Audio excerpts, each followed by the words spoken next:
primarily we're a centre of excellence that have a strength-based approach to addressing the gap that we know exists in Aboriginal Australia.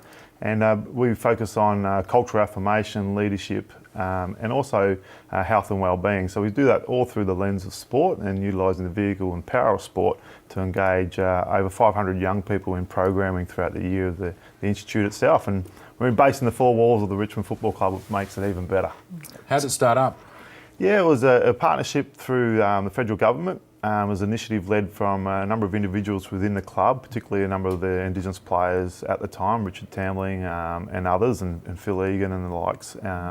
And basically it addresses a need. You know, Victorian Aboriginal communities for a long time have sort of been left aside in the narrative of the football landscape. And now it's about addressing those. And we have extended that now to having a wonderful jumper. It's 13th year of the Dreamtime at the G, and we also have our Reconciliation Action Plan, which we're in Elevate status for.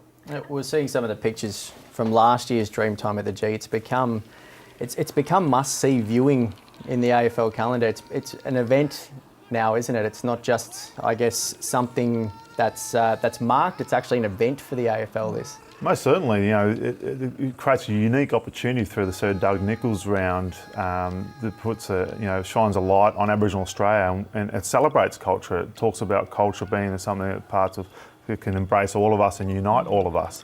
You see here the war cry taking place at the moment. So those 16 young men are from our programming around the Lagunthas program, which is a culture affirmation program utilising sport and playing sport. And those 16 young men were actually empowering not only our playing group, but also working to a broader united Australia. And we do that through the lens of reconciliation. And Aaron, you were telling me earlier that the Richmond Club was the first club to actually have the Indigenous pattern on the jumper. How was that received? Yeah. Look, in general, overwhelming. There's obviously sections of the community that disagree with changing the stripes of any jumper. But last year, we very proudly can say that all 18 clubs were able to don the jumper. And what it means for our community is that there's non-Aboriginal people within the schools and out in the schoolyard and local community football that are proudly wearing Indigenous artwork.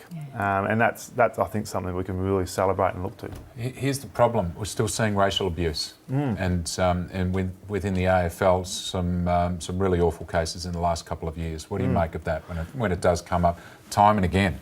So long after Nicky Winmar took the stand and so many impressive people made it not okay.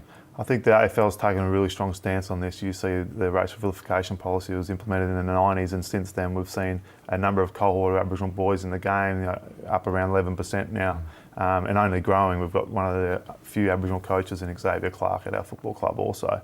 No doubt it's a reflection of society in general, and there's sections of our society that need to take a stronger stance towards that. I think the AFL has done a magnificent job in doing so thus far.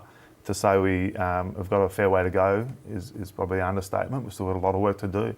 But through celebrating culture and through explaining to the broader Australian public that together and as a more united people we can walk together in this. So you can come to a game and celebrate Aboriginal culture, express Aboriginal art, but also support our young people and having a voice in our communities, which we do through the Korin Gamadji Institute.